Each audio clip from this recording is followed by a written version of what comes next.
Dímelo, mi gente. What's up? It's your boy Gus from Gus Villa Jewelry. I got a special treat. I got my boy Angel, aka CubaKnows. He's gonna hit me with all his secret treasure chest of all this jewelry he's been collecting for all this time, and he's gonna reveal it today in this video. I'm gonna do a blind test. I have no idea who these jewelry companies are from. I don't know what he's gonna give me. I'm just gonna give you a live reaction of his jewelry in my hands, and I'm gonna tell you exactly what I think about it. Lego.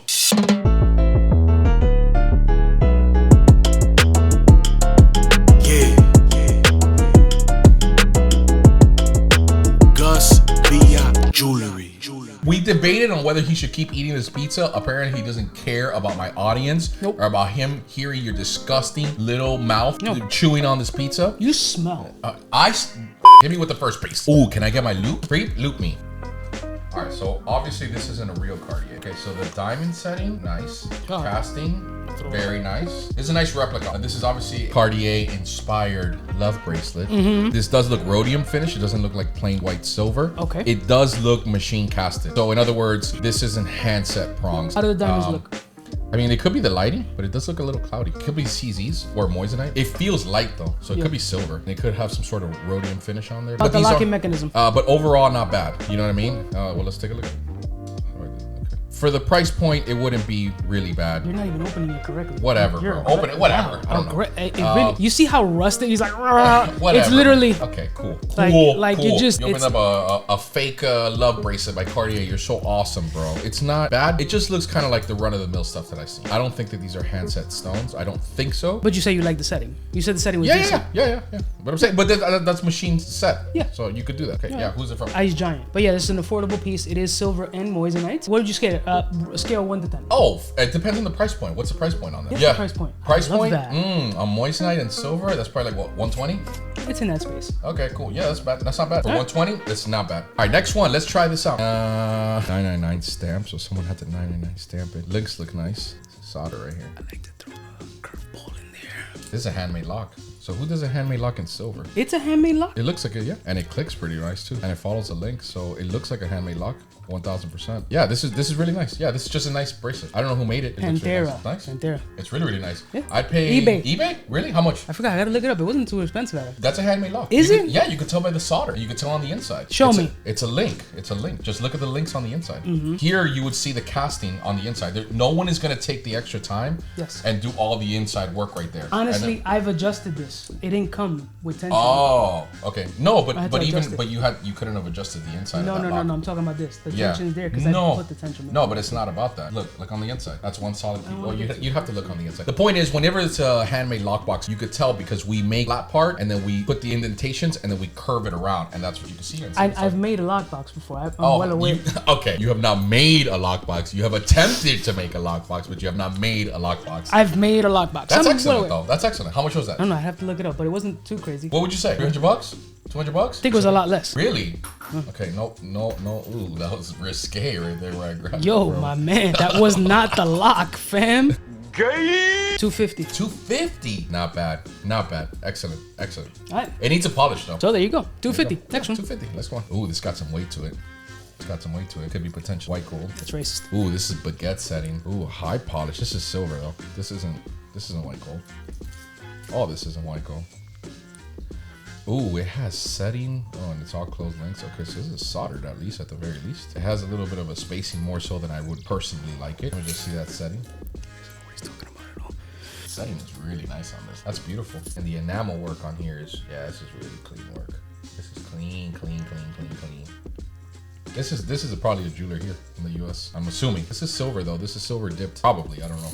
But it doesn't feel like a yellow gold. And this Baguette setting is really nice. If this were natural diamond, this piece right here would be $15,000 to $18,000. Just the pendant? Just the pendant. How about the chain? The chain itself, here's the thing. Baguettes don't hit as hard as round cut diamonds. And yet they're more expensive because they're all the new ray, whatever. And the reason is why is because the crown head of a diamond is cut more. So it'd be like you look at one glass and you shine a light to it. This is a very rude, crude example, but you shine a light to a mirror, or you break that mirror into hundreds of pieces and you shine that light, it's gonna reflect light more. So it just refracts it more. However, baguettes are more expensive because of the way they cut them. It takes a little bit more time, but these are hand set baguettes for sure. This is beautiful, but this feels like silver though. This is silver on the back for sure. It's definitely silver. It's silver, right? It's silver. The stones are flaming, but they are hand set. You just confirmed that they are hand set. Yeah, no, 1000%. And they actually showed a video. This is manufactured overseas. Really? Yeah, that's a Paro. What the hell's a Paro? That's a brand. Where are they from? China? Yeah. China, dude. They put Monsters. fear in your heart. They put Monsters. fear in your heart. 2020, they're going to be the world's largest economy, and they're getting a taste for protein. We'll all starve. Let me just tell you. I like that it comes from you, from a jeweler's perspective, that, you know, you gives your opinion, right? Sure. Obviously, all opinions are subjective, but you're coming from a professional aspect, right? They are a handset, and I think for the cost, it's a couple G's or whatever. But Is that how much did you pay for this? No, that was a comp. That was a comp. Oh, that was they for a video. comped this for you? That was to show. That was to show the son. type of level of quality that they're able to make Let me tell you something though. in their piece. The enamel work is gorgeous, dude. Bro, I was beyond impressed when they pulled that piece out. They put the little wrinkles in your little fat forehead too. I know, That's and that's difficult. And they salt peppered my beard too, but now it's fully white, That's right? a beautiful piece. That I goes to would show pay how crazy. How much would that take to this make here? baguette, just the chain, if it were white gold, 10 karat with VS1 diamonds, not even VVS, VS1 baguette diamonds, just the chain, you're looking at anywhere from $28,000 to $33,000. Just the chain. Just the chain in 10 karat, not even 14 karat. The pendant, for sure. I mean, just the enamel work would take, just the enamel work that was done here is at least 8 to 12 hours. This is very, very nice work. I'm impressed. Would And it the be fact worth that, it for someone to make it in the U.S. in this material? No, the price 1,000% point. no. No, 1,000% no. Right? No, you wouldn't. I mean, unless someone's gonna go out there and spend that kind of money, anything is worth what someone's gonna pay for it. 100%. If they pay for it, then yes, for sure. But is this worth to do this in silver on moissanite? Is this moissanite? Yep. Moissanite, yeah. You'd either do it in gold or you'd be absolutely throwing your money away. This is the kind of pieces that it's worth going overseas. And whoever's doing this kind of quality, this is really nice. All right, let's go to the next one. Next one. This is simplistic, but you're detail oriented. Simplistic but detailed. It's a nice finish. This is a Franco chain, obviously. It looks nice. It feels nice. They did a stain wash on this. Stain wash, explain. When you get a silver, there's crevices that are deep within things that you don't necessarily polish. Rather than just sitting there and just leaving them unpolished, you put this in a stain and then you wipe off the most of it and then it stains the crevices of pieces. More specifically, it's done on stainless steel and silver, white base metals to give it more of a vintage, more of a depth look. The oxidation type look? Absolutely, yeah. So if you do this on pieces like this, their wolves has his fur on the inside, you would have to go in there and polish that, or you could just stain it and it adds that pop, it adds that depth. Gotcha. But this is nice. That's what gives it that worn, Yeah, rockerish, for sure.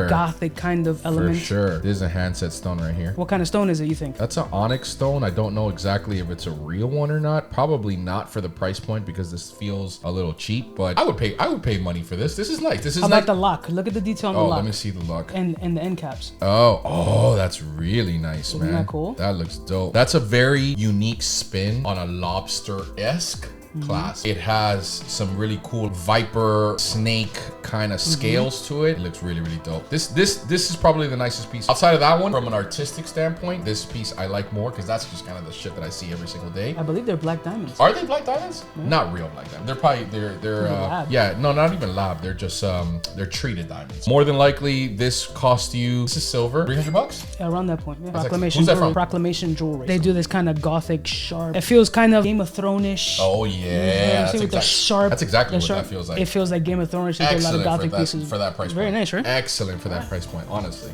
All right, one more piece. All right, let's talk about first, before we get the last one, let's talk about the working conditions that I've had to put myself through. We just did an hour-and-a-half podcast where I genuinely felt like a hot dog rolling around at the 7-Eleven before you go buy it. But not the fresh one. The one that you're in there, you're banged up and you just show up to eat anything because nothing is else open. You go to 7-Eleven and here's this hot dog that's just been rotating around, this disgusting steel thing that's probably from 1933. Fam, that's what I feel like that. Who's ever said fresh and 7-Eleven in the same sentence? Last one. Let's go. Let's get this. This also looks really nice. Oh, this is diamond cuts on this Franco chain. That's really, really cool.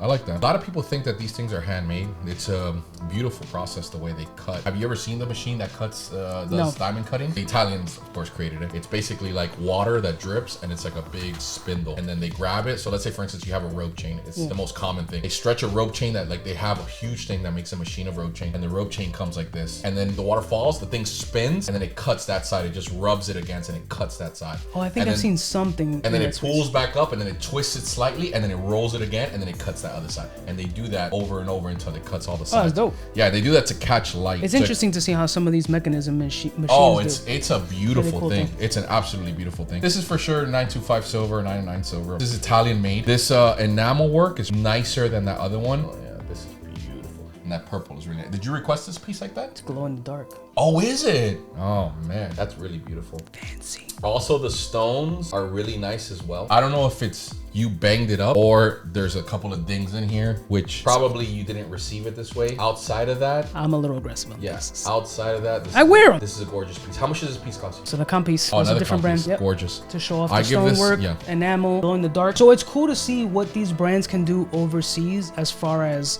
This is also For a from budget, overseas? yeah. Ice Giant is overseas? Oh, okay, cool. They're like the Aporo one or whatever? kinda, yeah. Okay, cool. So a lot of these moissanite pieces are made overseas for the most part, you know what I'm saying? But it's cool to see what kind of things that they can pull off in these budget frames that you really can't do in the US. Absolutely. You know Yeah, what I this mean? wouldn't It's be really- worth it. But I also think that like there's this big misconception that because it's an overseas brand or because it's, you know, made in China or made wherever the hell it is, that it's not as good as if it were made American. And that's just simply not true. If you can give me 20 amazing jewelers from Japan, that jewelry that they're setting, that jewelry that they're making is amazing here, just like as it is amazing anywhere else. It's just simply good jewelry. And it doesn't matter if it's made, like I said, in Turkey or it's made in Beijing or it's made in downtown Miami. If it's good jewelry, it's good jewelry. It's pretty funny how people are subjective when it comes to jewelry when 95% of the things in your house are made in China. 1000%. This is beautiful. You banged it up all over the place, Yeah, but for sure. this is really good work. Shout out to Ice Giant. You guys are doing an incredible job. All right, those are the pieces. Yeah, What do you well- think? So far, not bad, right? Not bad. Well, hope you guys enjoyed this video. Shout out to my boy Angel. Thank you for holding this down, for spraying fart spray in this in our working I'm area, dying. and it still smells really horrible. I'll catch you guys in the next video, and holla at me. Smooches. Smooches!